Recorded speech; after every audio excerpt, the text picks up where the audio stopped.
Olá pessoal, bem-vindos a mais uma entrevista com o especialista, hoje com a Natália Carvalho, nutricionista esportiva. Natália trabalha com diferentes modalidades esportivas no SESI, também no consultório privado. Primeiramente, bem-vinda Natália e espero que tenhamos uma discussão legal aqui. O tema de hoje então seria as dietas pensando no ganho de massa muscular. Olá, mais uma vez, doutor. Obrigada pelo convite. Natália, para a gente começar essa discussão, quer dizer, é muito comum a gente ver, às vezes, o pessoal na adolescência, fim da adolescência, adulto, aquela pessoa mais magrinha, mais ranzinza, franjinha, muitas vezes o pessoal chama de franguinho, né? Às vezes são pessoas até bastante ativas, mas que de fato têm até uma aparência física um pouco aparentemente mais frágil, embora muitas vezes qualidade física bastante invejosa, né? Eu queria entender, essa pessoa, muitas vezes ela chega para você e fala, olha, eu quero ganhar massa muscular, ela tem uma preocupação seja de estética, seja de qualquer outro motivo, ou para desempenho mesmo, e preciso ganhar massa muscular. Só que eu já vou na academia, eu já faço meu treino. Como é que a nutrição pode ajudar a pensar nesse tipo de pessoa? Bom, então assim, acho que esse primeiro ponto que você comentou sobre o treino é muito importante, porque o que eu vejo muitas vezes são pessoas que não têm um treino muito eficiente ainda, querem ganhar massa muscular e acreditam que a dieta é que vai dar conta, né, de tudo. E na verdade, não. Primeiro o treino tem que ser muito eficiente, para que a dieta venha para dar o suporte para esse treinamento e para a evolução da hipertrofia, que seja o objetivo, né? Então, a dieta pode ser o mais impecável possível. Se o treino não estiver de acordo, não adianta, né? Então, primeiro, a base é o treinamento. Aí, pensando nos fatores nutricionais, a gente precisa levantar, primeiro, uma oferta de energia suficiente, porque se existe um objetivo de ganho de massa muscular, de hipertrofia significativa, eu preciso de superávites calóricos, preciso de uma oferta de calorias aí maior do que aquela pessoa gasta para ela ter substrato ali para construir os tijolos, né, da massa muscular. Então, energia é algo muito importante, ter um consumo energético suficiente. E o segundo ponto seria o consumo proteico. Então, ter uma oferta de proteínas adequada ao longo do dia todo, né, bem distribuída ali, faz toda a diferença. Então, colocaria esses dois pilares nutricionais, caloria e proteína. Ótimo.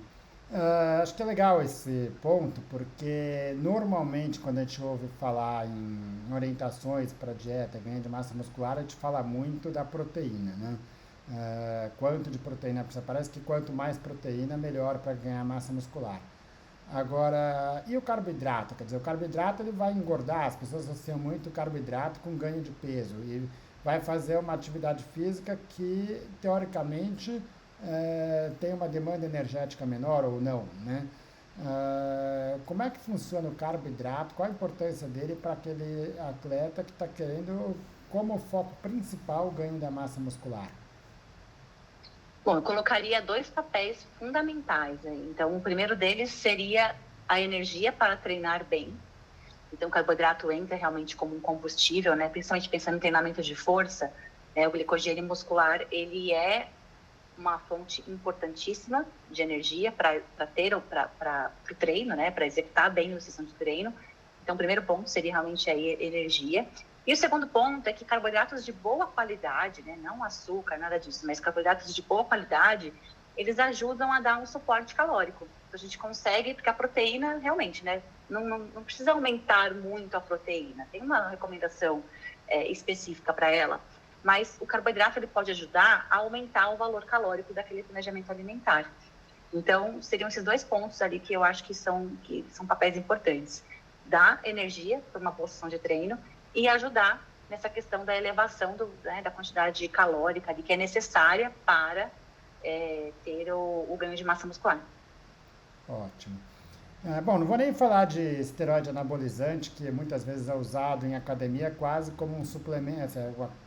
A quantidade, a epidemia que está isso aí, não precisa nem falar a respeito, a Sim. gente tem outros vídeos até discutindo sobre isso, né? Agora, em relação à proteína, é muito difícil você ver uma pessoa que treina mais pesado na academia, que tem um treino um pouco mais, que não leve aquele seu suplemento de proteína, seu shake para tomar antes, após o treino, né? De fato, isso daí é importante. Qual que é o limite, quer dizer, até onde a proteína da dieta não é o suficiente, ou quanto que de fato você precisa de proteína para poder ganhar força? Então, a quantidade de proteína que é ideal, né, para ganho de massa muscular, né, enfim, ela é menor do que as pessoas imaginam, né? Então, com a alimentação, é muito possível a gente conseguir atingir essas recomendações, que hoje em dia giram em torno ali de 1,6 até 2 gramas por quilo de peso, 2,2 gramas por quilo de peso, né? Geralmente os estudos colocam mais ou menos essa variação. Então, é uma quantidade que é tranquila, né, de ser atingida através da alimentação. Só que demanda uma certa organização. Então, muitas pessoas acabam recorrendo ao suplemento, esses whey proteins, né, as proteínas de origem vegetal, por conta da praticidade e da facilidade desses suplementos. Às vezes elas pensam, poxa, é mais fácil eu sair da academia e ir para o meu trabalho e no caminho tomar um whey do que comer um filé de frango, né? De fato, pode ser que sim, né, dependendo da logística. Mas a gente precisa deixar bem claro que o uso do suplemento não é superior à alimentação. E é possível, sim, atingir essas doses de recomendação proteica, que são suficientes, né, para gerar ganho de massa muscular, através dos alimentos. O suplemento não é obrigatório de forma alguma. Ótimo. Quando você disse, vamos dizer, alguns números aí, mas vamos dizer, vamos pegar o 2,2, que foi o máximo que você citou aí. É o máximo que tem nas recomendações, quer dizer, você não vai ver muita recomendação falando que precisa acima disso, né? Uhum. Considerando a população bem nutrida que tem acesso a uma alimentação, não estou falando questão de custos e nada disso, né? Que tem uma dieta equilibrada, né? Então, obviamente, uma pessoa que se preocupa com questões físicas, quer dizer, não está comendo uma dieta só de fast food, né? Você tem uma ideia, assim, se a maior parte das pessoas estão tendo essa alimentação, esse aporte proteico suficiente, ou se, de fato, essa atenção com a proteína precisa ser maior, seja pela alimentação regular, seja pela suplementação? Pensando numa situação que a pessoa tem ali, né, uma disponibilidade, né, de alimentos e tem tem uma alimentação relativamente regular ao longo do dia, né, pessoas saudáveis, né, enfim. Não diria talvez 2,2 gramas por quilo de peso, mas girar em torno de 1,6 gramas por quilo, que é o valor mínimo, né, do intervalo, é muito, muito fácil de ser atingido. Porque o brasileiro, naturalmente, né, a gente tem, né, culturalmente aí uma valorização de carnes, né, o frango, carne bovina, né, principalmente. Então, o brasileiro, ele tem naturalmente um consumo proteico considerável, né? Então, não é difícil a gente observar o pessoal que chega no consultório, né? Geralmente a dose de proteína está equilibrada e se for necessário fazer um ajuste muito pequeno, né? Enfim, claro que também tem a questão da individualidade, né? E tem pessoas que vão responder muito bem com 1,6 gramas por quilo, tem pessoas que vão precisar chegar no limite superior, isso a gente vai avaliando ao longo do acompanhamento. Mas, de forma geral, né? Geralmente as pessoas conseguem bater a sua meta pensando numa situação regular aí, né, de alimentação. Quer dizer, a suplementação até poderia ser considerada em alguns casos, mas na maior parte das pessoas, talvez a maior parte dessas pessoas que estão indo para a academia, estão treinando pesado, estão ganhando força, talvez esteja sendo uma coisa além do que elas precisariam, né? Agora, O que eu vejo... Desculpa. Não, pode falar, pode falar. O que eu vejo muito, assim, às vezes, alguns momentos do dia que são mais difíceis da pessoa consumir proteína. Então, às vezes, a pessoa almoça e, por conta de logística de trabalho, vai jantar às tarde da noite. Talvez o suplemento entraria aí no meio da tarde como um suporte interessante naquele momento, né? Pode ser. Então, às vezes, né, enfim, pelo contexto, pela rotina da pessoa, o suplemento entraria para facilitar atingir essa meta, né? Mas, realmente, a gente precisa avaliar, né, essa questão do contexto e da rotina da pessoa. Ótimo. A pergunta que eu ia te fazer era um pouco nesse caminho, né? Quer dizer, muitas vezes as pessoas vão para a academia antes de ir para o trabalho, né?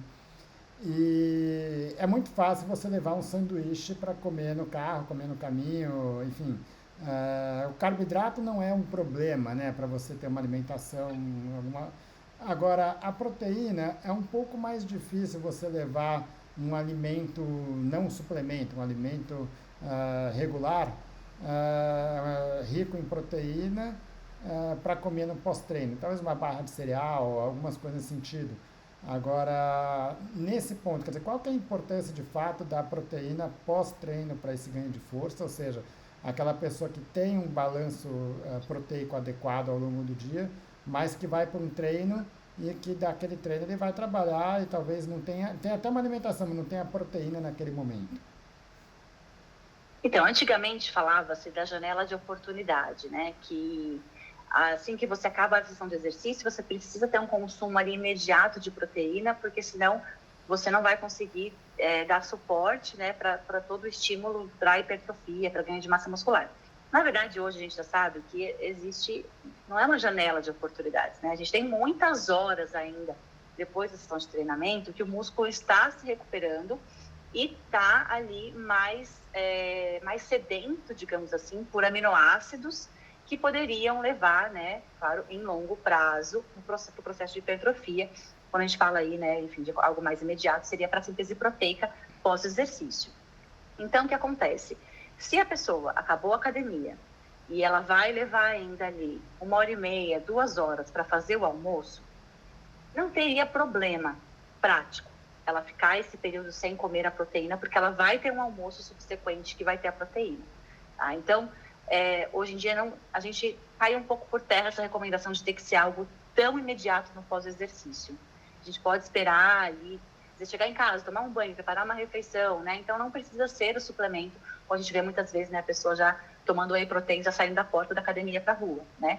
Então, justamente por isso, a gente sabe hoje que o período de recuperação muscular, ele é muito prolongado depois da sessão de treino. Então, cabe mais uma vez, né? Como é que é a rotina dessa pessoa? Como é que é a logística dela, né, ao redor ali do treino? Ela vai pro treino, vai almoçar dali 4, 5 horas? Talvez realmente não seja interessante ficar sem se alimentar todo esse período.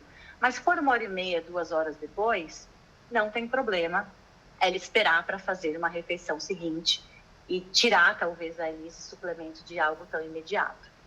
Ótimo. E quando a gente está pensando, vamos dizer, num atleta de alto rendimento, que muitas vezes ele faz 2 treinos e 2 treinos pesados num dia. Então ele treina de manhã, aí tem um período de descanso, aí vai almoçar e vai ter um treino mais à tarde, né? Muitas vezes ele não quer comer uma proteína, uma carne, alguma coisa um pouco mais pesada, porque ele vai ter um treino depois e ele não se sente bem para isso, né? Para isso daí, o suplemento, você acha que tem algum papel para estar trazendo essa proteína entre os treinos? Sim, não, é esse caso de ter 2 sessões no mesmo dia, aí é algo totalmente à parte, né? Porque a gente precisa acelerar o máximo possível a recuperação muscular para que esse atleta esteja bem disposto e renda bem na segunda sessão do dia. Então, nesse caso, a primeira hora ali do pós-exercício, para esse atleta, é importante. Mas aí eu não diria nem só com relação à proteína, né? Eu diria também principalmente com relação ao carboidrato, para aqueles estoques de glicogênio já começarem a ser refeitos ali no músculo, né? Então, nesse caso, eu acho que vale a pena adiantar, sim. Isso também poderia ser uma boa estratégia, pensando em digestibilidade, em facilidade, né? Poderia ser sim. Ótimo. E, mais uma vez, quer dizer, pensando na proteína, pensando em ganho de massa muscular, outro ponto que se levanta muito é a qualidade da proteína, né? Então, quando você toma um suplemento, normalmente essa proteína ela já está numa condição melhor para ser absorvida, né? Do que quando você come um bife, por exemplo, né? Que tem um processo de digestão mais lento, tudo isso, né? Como é que isso funciona? Isso é real? Quer dizer, que fatores outros que importam além da quantidade de proteína que você está comendo? Então, o que é bem importante, né, quando a gente fala da qualidade proteica, é a sua característica de aminoácidos. Então, precisa ser uma proteína ou uma combinação de proteínas, quando a gente pensa em proteínas vegetais, né, tem uma combinação de proteínas que tenha todos os aminoácidos essenciais, uma proporção adequada para estimular a síntese proteica, né? Então, pode ser a carne, pode ser o whey, pode ser o leite, pode ser uma combinação de arroz com feijão, por exemplo, né? Isso acaba suprindo.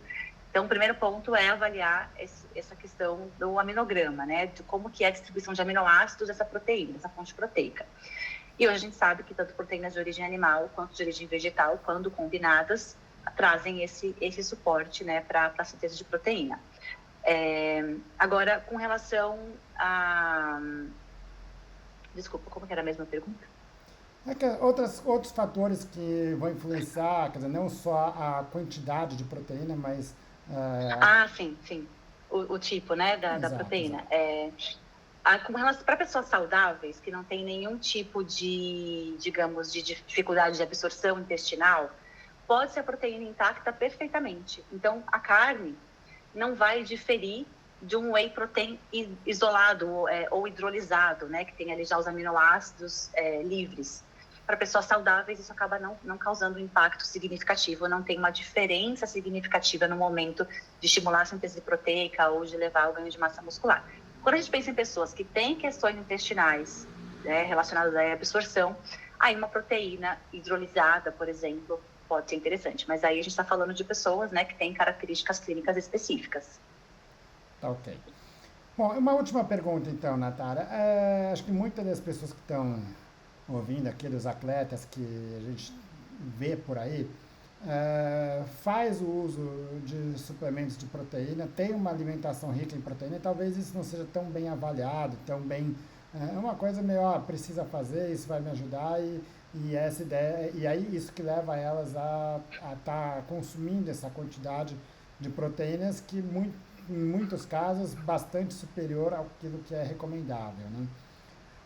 De que maneira que esse excesso de proteína ele pode ser prejudicial para o atleta? Ou seja, tem algum problema, seja de saúde, seja de desempenho, esse excesso de proteínas?